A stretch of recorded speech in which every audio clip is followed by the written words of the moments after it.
Hello Taurus! Welcome dito sa aking channel, Kapalaran 888. Welcome guys!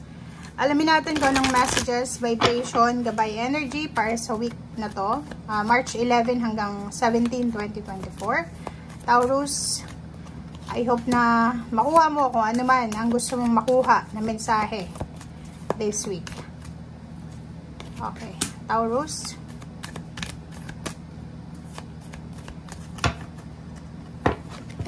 Okay. Wow.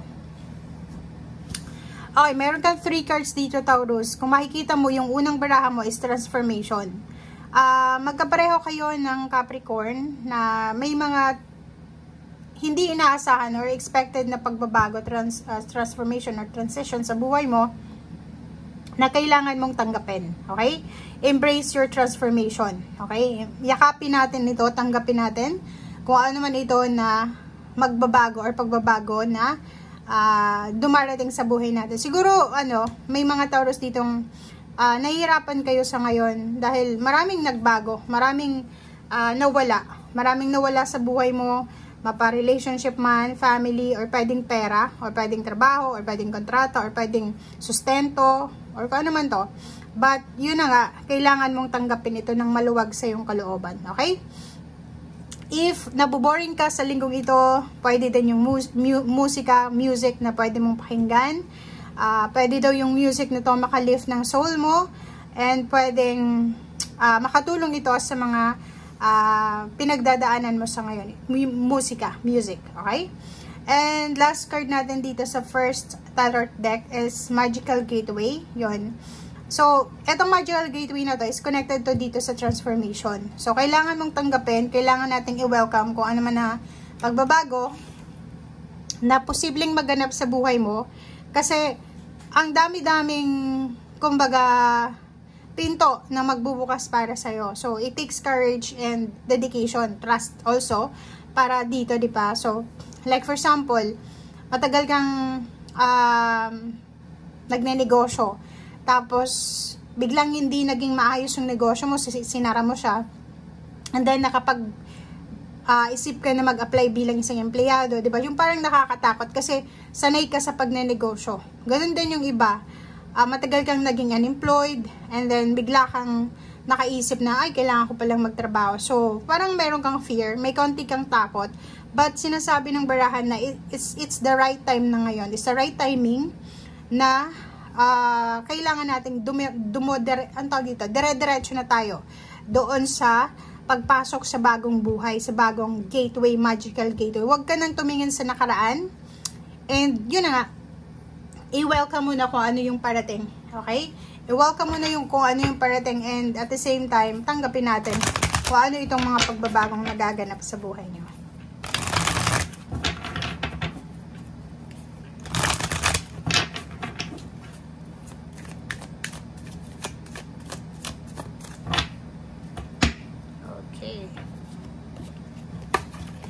Okay, sacral chakra, number 2, balance. Nakikita ko, sir, dito, kailangan mo ng motivation. Sobrang motivation to, guys. Okay, so, if ever man na, kasi ito alam mo yung mga earth signs, sanay sila sa comfort zone nila. Diba, yung gusto nila is tahimik na buhay, walang stress, walang mga, kumbaga, drama, negativity, or kano pa man. But, kung makikita mo dito sa baraha mong to, etong dalawa, number 2, number 8, plus to is 10, diba? Completion.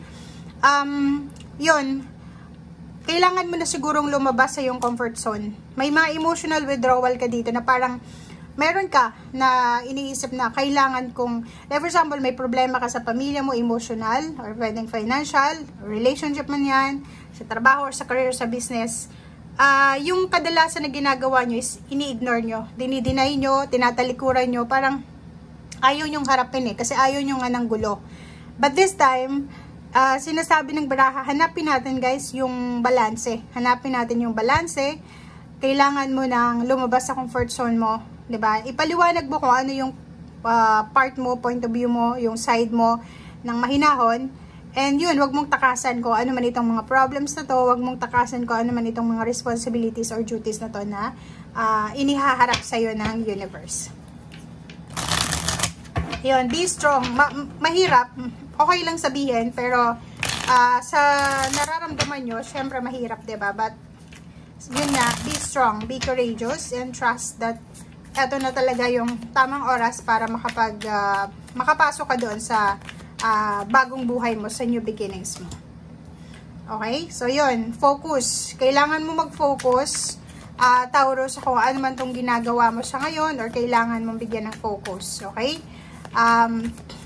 Kung halimbawa, sobrang focus ka sa relationship, and then, wala kang oras para sa career, wala kang oras para sa ibang bagay, simulan mo na sa ngayon na ibaling sa iba yung focus. Kasi, okay lang na mag-focus ka sa relationship mo, pero hindi sa lahat ng oras, magiging masaya ka sa relationship mo. Minsan, kailangan din natin ng magtrabaho, kailangan ng pera, kailangan nating maging wise, diba? So, yun ang pinapakita ng baraha sa'yo dito. And, if ever man mahinihintay ka, money or kung ano man itong hinihintay mo, sinasabi ng baraha sa'yo na posibleng darating ito sa mga susunod na araw, buwan, or taon. Okay? Pero sa linggong ito, wag kang mag-i-expect na darating ito. Okay. So, yun. Isang decision making. Kung makikita mo dito, isang decision making ang kailangan mong gawin, Taurus. Okay? Isang decision making na pwedeng matagal mo na siyang inaantala. Diba? Like, ano ba ito? Kasi kailangan mong mag-decide eh. As soon as possible, kailangan mong gumawa ng desisyon. Yun nga yung sinasabi, atong judgment na to, tsaka emotional withdrawal, pareho sila na panay in denial ka eh. In denial ka, parang ayaw mong tanggapin na may nagbago na, ayaw mong tanggapin na nagbago na, or kailangan magbago, or kailangan mo nang baguhin, diba? So, dito sinasabi na etong hangman na to na palagi mong dinidelay, palagi mong hinahang na emotional freedom or emotional success or balance, kailangan mo na siya na kumbaga sundin sa ngayon. Kay oras na, nasa tamang lugar, nasa tamang panahon, right timing, right season, nasa right individual ka na siguro, nasa right na pag-iisip ka na, unahin mo kung ano yung nagbibigay sa'yo ng kung ano talaga yung talagang magbibigay sa'yo ng kaligayahan. Okay? Kung makikita mo dito, malapit mo nang makuha kung ano man ito na emotional fulfillment na to. Kaso lang, in denial ka pa sa ngayon, in denial ka na, hindi, kailangan ko muna ng ganito, ganyan.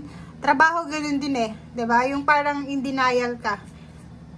Marami kang ayaw tanggapin, marami kang ayaw na kumbaga pakawalan, pero sa ngayon sinasabi ng baraha, oras na para makapag-desisyon ka in a mature way. Okay? Thank you guys. Bye!